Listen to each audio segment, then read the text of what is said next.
Hey y'all, we got a bonus episode of In the Pits, and we've got Justin Politi here with Columbus LVL. Justin Politi with Columbus LVL, man. It's been really great to see Columbus LVL like first getting into the pro league not too long ago, and now you're like really threatening guys. You had a top 4 finish, and it's been great to see. So, Justin, what teams have you played for over the years? Yeah, so I started just playing 3-man with a couple buddies from high school.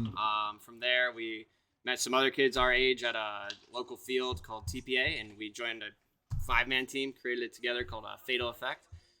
From there, played with TPA for a while, then Escape in Southern Ohio, Central Ohio kind of. Drop Zone All-Stars, and then went to Asylum where I played semi-pro for several years. Asylum kind of retired out, came back home to the boys in Drop Zone, and then we all moved from Drop Zone when the funding kind of dried up a little bit, and Dave was like, hey, you guys want to play over here? We got a lot of money for you. Just kidding, we're a low budget team. But I've been on level for 5 years maybe now. Oh wow, so that's a long time. Yeah, since we changed from Drop Zone to level. So Gotcha. Cool. So, Justin, do you have any like routines or rituals or like superstitions that you follow, like come game day? no, actually none at all. I just show up and we do a team warm up.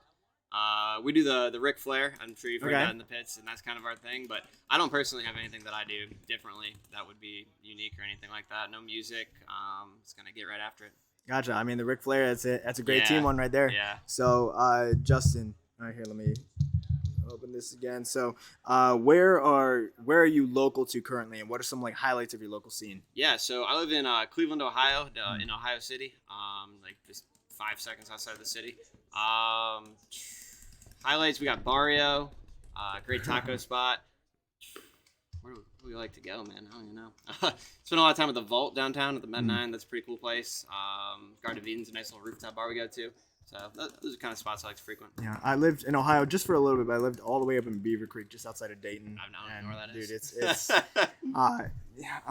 yeah. I wish I could tell you more about it. Don't remember too much about it, but it was a good time. There was the only thing I remember actually was like an Air Force museum. Really? Yeah, like a big Air that's Force really museum. popular. Yeah. Yeah. So, Ohio's pretty rural. It's basically 3 cities: Cleveland, Columbus, and Cincinnati, and then farmland as far as you can see. I mean, that's how Texas used to be just like Yeah. probably 10, 20 years ago. Yeah. And now you're seeing everything pop up. So we're here at the end of Saturday's Weekend 2 World Cup practice. What are you thinking about the layout? Yeah, the layout is heavy pocket. It's really hard to get wide off the break, especially we're all shooting event paint out here. I don't know what kind of paint. X-Fact was shooting GI. Dynasty has their banana ball, and then we were shooting event paint as well. So if you're running wide, it's just a high-risk play. So a lot of teams are playing the pocket, a lot of trades at the W structure, a lot of run-throughs. I think it'll probably be just like any other event. Saturday might play a little bit quicker, and then it'll progressively, or I guess Thursday this event starts, and it'll progressively get slower. But this one might be slower right out the gate because it's just there's so much blind on the layout that you can't put in. Like if you're the snake guy like I am, and you're in the God or the 2-4, and you're trying to wrap and put somebody in, you can't even see them. They can shoot you from across the field, and it's just giant gaps. So yeah, for sure. I mean, even then, like today, a lot of the points were finishing pretty quick. I mean, that just tells like how effective the shots off the break are. Yeah. Like bodies are dropping real fast and then just immediately going to closing. yeah. Yeah. So, is there anybody like in the paintball scene that has caught your attention at all? Like either in your local scene or in the national scene as a whole? Like anybody in paintball that if others don't know about them, who do they need to know about? Man, that's a good question. The whole scene, there's so many good players. It's hard to say.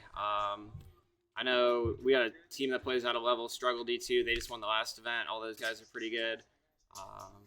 That's a good question, man. I don't know if there's one particular person that stands out to me in our local scene. Colton Dahl is from Columbus area, so he's getting pretty big. Ben Schlossner, I know Marcel talks about him a lot. He's also a semi-local guy, Indiana. I see him all the time. I play out of Boston Paintball a lot, so he's always out there. But those 2 young kids are real good. Cool. Shout out to Colton. Shout out to Ben. Really catching some attention here in the national stage. So thanks so much, Justin. Do you have any like shout outs or anything you'd like to say? Just shout out to X Factor Paintball Park for having us down. All the guys in X Factor, Alex Martinez, Dynasty, and then all of our sponsors, obviously Dave Pando, Level Up Sports. We actually just got a new whiskey sponsorship, so we'll be rolling that out. A cup come through. There's going to be a whiskey wagon, Silver Belly whiskey. Saucy Brewworks, so we have a beer and pizza company that sponsors Okay. us. So we get like case of the beer at each practice, so that's pretty fun. Obviously, Dye, Falcon, Powerhouse, so New Balance, all those guys. Cool, appreciate it. Well, be on the lookout for the wagon over at Cup. Yeah. I'm sure y'all are going to get a lot of attention there. Thank you so much, Yeah, Justin. thanks, man.